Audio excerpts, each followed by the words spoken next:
Saya baru dapat komunikasikan dengan KPU Solo. Solo melalui Mas Taufik yang sekarang menuntut di Surakarta itu.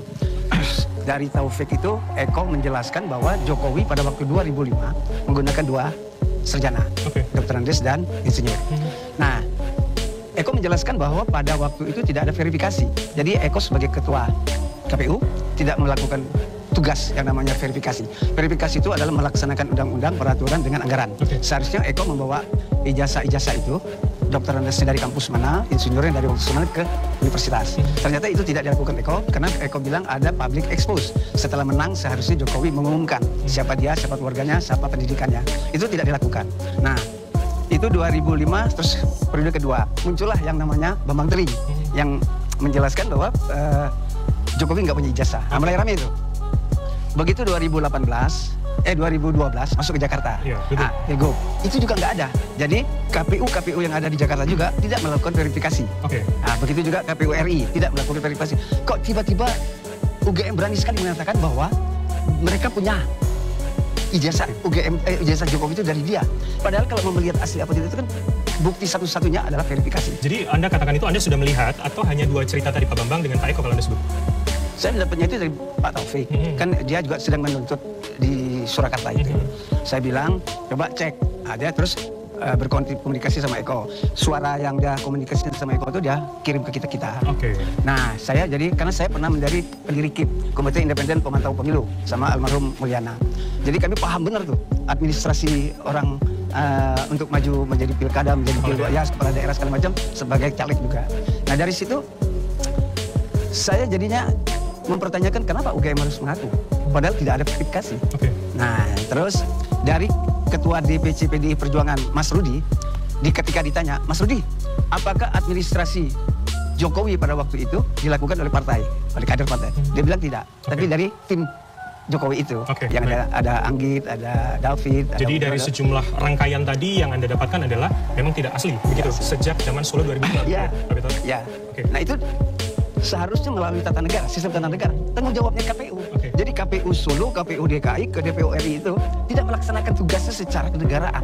Jadi ini bukan salah siapa. Bukan salah Jokowi, bukan salah siapa. Ini salah administrasi negara tidak dilaksanakan. Bapak ini kan hukum tata negara. Jadi kita melihatnya ada apa? Kenapa ini tidak dilakukan? Tapi pasar pramuka Anda mempunyai sendiri.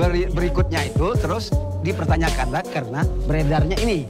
Ini kan kalau kita melihat, ini kan foto di atas stempel, berarti fotonya adalah menempel. Ada foto ditempel. Ini yang dibilang pada waktu Pras buka kok fotonya sama, terus Andi Wijayanto buka, atau siapapun buka dokumen itu, semua fotonya sama, bentuknya begini, di atas stempel. Kalau kita orang yang sudah dewasa, kan nggak mungkin. Seharusnya stempel di atas foto.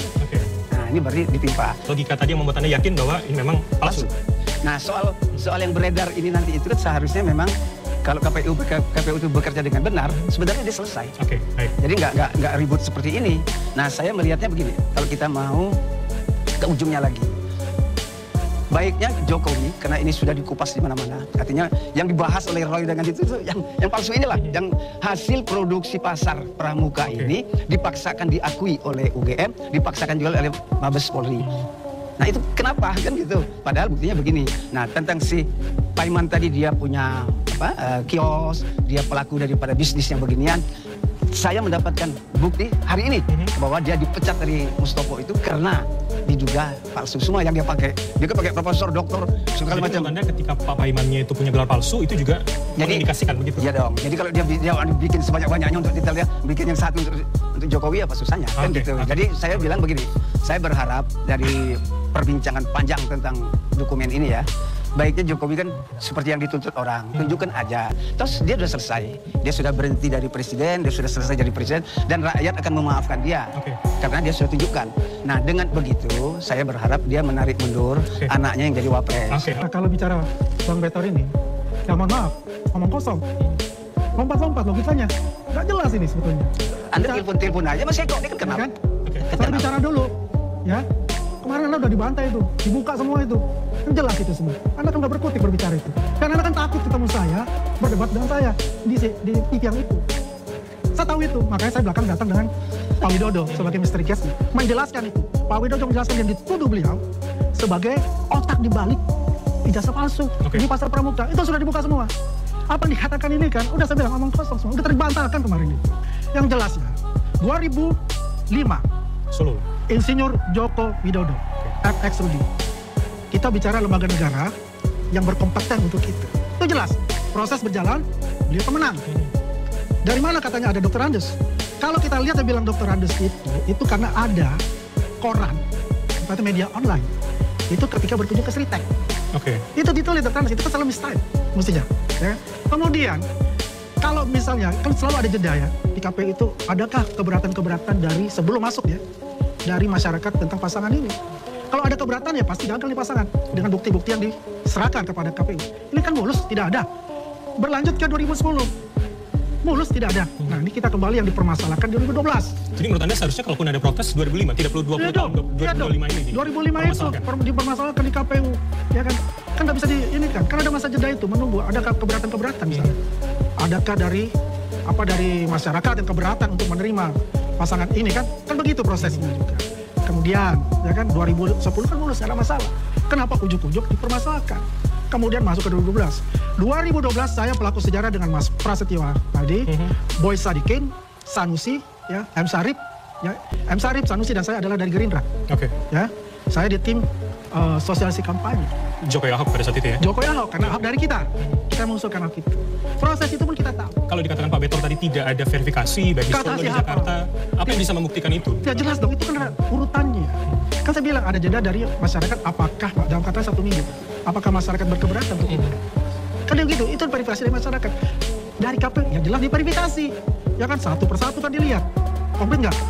Ingat ya, di dalam melampirkan dokumen, itu nggak perlu ijazah asli. Yang penting fotokopi dengan legalisir dari institusi atau universitas ya dengan cap basah. Jadi legalisir menurut Anda sudah cukup mewakili ya? Cukup itu mewakili. Ya, itu aturan. Cukup itu mewakili ya kan? Ya, itu aturan. Dari situ. Nah, itu semua komplit. Juri Ardianto, waktu itu beliau sebagai ketua KPU udah menerima ya. Dan mengkomplit. Ini oke. Nggak ada masalah. Apakah ada dari masyarakat Jakarta yang memprotes kan juga nggak ada. Jadi menurut Anda segala tuduhan Pak Betor tidak beralasan? Tidak beralasan. Dan tidak masuk secara logika akal sehat. Susah. Kan jelas kan mereka tidak melakukan verifikasi. Kalau dia melakukan verifikasi, dia melaksanakan undang-undang, melaksanakan peraturan dengan anggaran. Dia datang ke Jogja, nginep di mana? Di Jogja mereka diterima di fakultas. Siapa-siapa yang dari KPU-nya siapa-siapa. Dibikin berita acara, stempel. Nggak ada. Ini kan kita tanya ke KPU, mana verifikasi dari UGM? Nggak ada. Tapi Anda sudah mencari sedetail itu? Sudah dong. Kalau nggak kita nggak berani dong ngomong. Jadi bukti itu ada iya ya? Dong. Anda ya? Iya. Kan Roy sama kawan-kawan kan waktu kami ke Jogja. Kan ke Jogja itu kan kami ke Jogja sama ke Solo. Kami pertanyakan mana verifikasi? Bukti verifikasi dari KPU nggak ada. Tapi kalau tadi legalisir sudah ada. Itu lain. Jadi memang peraturan. Kami kan pernah jadi caleg nih 3 kali. 3 kali ini jadi caleg. Tetap diminta dulu ijazah yang fotokopi, stempel. Nah nanti baru itu diverifikasi ke sekolah kita, ke kampus kita. Cuman begitu. Nah tapi yang menentukan itu kan KPU.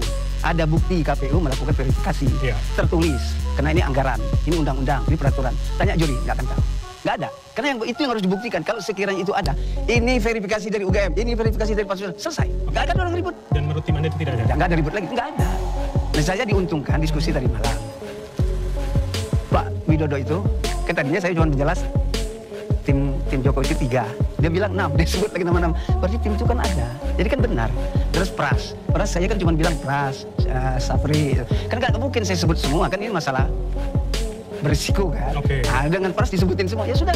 Jadi apa yang saya itu, orangnya ada. Tim itu ada. Jadi tim Jakarta itu ada, tim Solo itu ada. Kan dilengkapi itu sama Pak Widodo, dilengkapi sama Pras. Yang tadi saya bilang ini 3, ini 3. Nah, selesai kan? Nah, jadi selesai lagi saya mendapatkan informasi dari Eko itu. Eko saya dapat, dari Pak Rudi FX saya dapat. Jadi mereka tidak melakukan itu karena Eko berharap setelah itu harus ada public expose. Public expose itu bisa menutupin apa yang disebut verifikasi. Tapi dalam peraturan verifikasi itu harus. Karena ada anggarannya.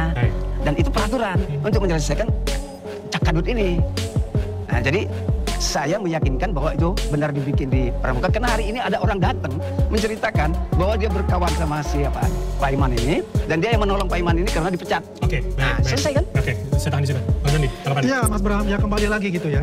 Kalau ini kan katanya dan katanya. Bukti, evidence-nya nggak ada. Ya misalkan bicara katanya Eko, ya kan?